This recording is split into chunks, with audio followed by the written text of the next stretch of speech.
একসময় ঢাকাই সিনেমার জনপ্রিয় নায়িকা মাহিয়া মাহি, তবে তা হয়তো শুধু একটি সময়ের জন্যই ছিল। বর্তমানে একেবারেই থমকে গেছে মাহিয়া মাহির ক্যারিয়ার। তবে নিজের হাতেই নিজের ক্যারিয়ার ধ্বংস করেছে মাহিয়া মাহি। ভালোবাসার রং সিনেমা দিয়েই তার অভিষেক ঘটে চলচ্চিত্র জগতে। নিজের দক্ষতা ও অভিনয় শৈলী দিয়ে জয় করেছিলেন হাজারো দর্শক হৃদয়। বেশ কিছু ভালো সিনেমা উপহার দিয়েছিলেন তিনি। তাকে নিয়ে আশা জেগেছিল পরিচালক ও প্রযোজকদের মনেও, কিন্তু হঠাৎ করেই নিভে যায় সে আশার আলো।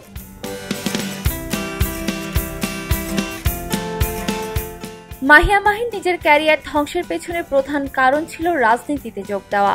নায়িকা অভিনয়কে বিদায় জানিয়ে যোগ দিয়েছিলেন রাজনীতিতে। দ্বিতীয় স্বামী রাকিব সরকারের হাত ধরেই পথ চলা শুরু করেন রাজনীতির মাঠে। আওয়ামী লীগের একজন সক্রিয় কর্মী হিসেবে ছুটে বেরিয়েছিলেন দেশের নানা প্রান্তে। গত দ্বাদশ নির্বাচনে অংশ নিতে চেয়েছিলেন আওয়ামী লীগের নমিনেশনেও, কিন্তু দল তার উপর ভরসা করতে পারেনি, দেয়নি নমিনেশন। তাই ব্যর্থ হয়ে স্বতন্ত্র প্রার্থী হিসেবেই নির্বাচনে অংশ নেন নিজ এলাকা চাঁপাইগঞ্জ 2 আসন থেকে।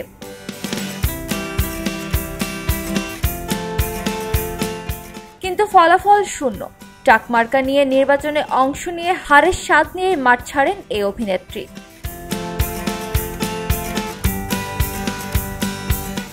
এরপর সিনেমায় আবারও ফেরার চেষ্টা করলেও তার সুবিধা করে উঠতে পারেননি এই অভিনেত্রী। এদিকে জুলাই আগস্টে ছাত্র জনতার অভ্যুত্থানে 5 আগস্টে পালিয়ে যায় শেখ হাসিনা। এরপর থেকেই বঙ্গবন্ধুর সাংস্কৃতিক জোটের সদস্য মাহিয়া মাহিকেও আর দেখা যাচ্ছে না।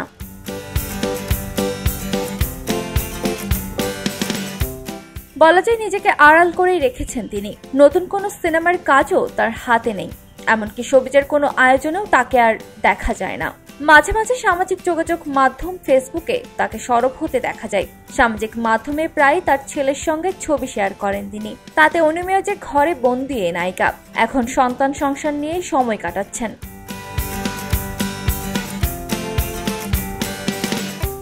সিনেমার ক্যারিয়ার অনেকটা থমকে গেছে তার। ভবিষ্যতেও আর আগের মাহি হয়ে ফিরতে পারবেন কিনা সেটি নিয়েও রয়েছে সংশয়। এদিকে সর্বশেষ গত বছর ঈদে মুক্তি পাওয়া রাজকুমার নামে একটি সিনেমায় ক্যামিও চরিত্রে দেখা গিয়েছিল এই অভিনেত্রীকে। সবাই যখন জোয়ারে গা ভাসায়, কেউ কেউ ঘুরে দাঁড়ায়। সময় হারতে শেখালেও কেউ কেউ চ্যালেঞ্জ ছুড়ে দেয়। পক্ষপাতের ভিড়ে আজ থেকে কোনো পক্ষ নয়, খবর হবে নিরপেক্ষ। বানোয়ার তথ্যবাদ, খবর হবে নিখাদ। ভেঙে গুজবের শিখ, খবর হবে নির্ভীক। খবরের কাগজ, নিখাদ, নির্ভীক, নিরপেক্ষ।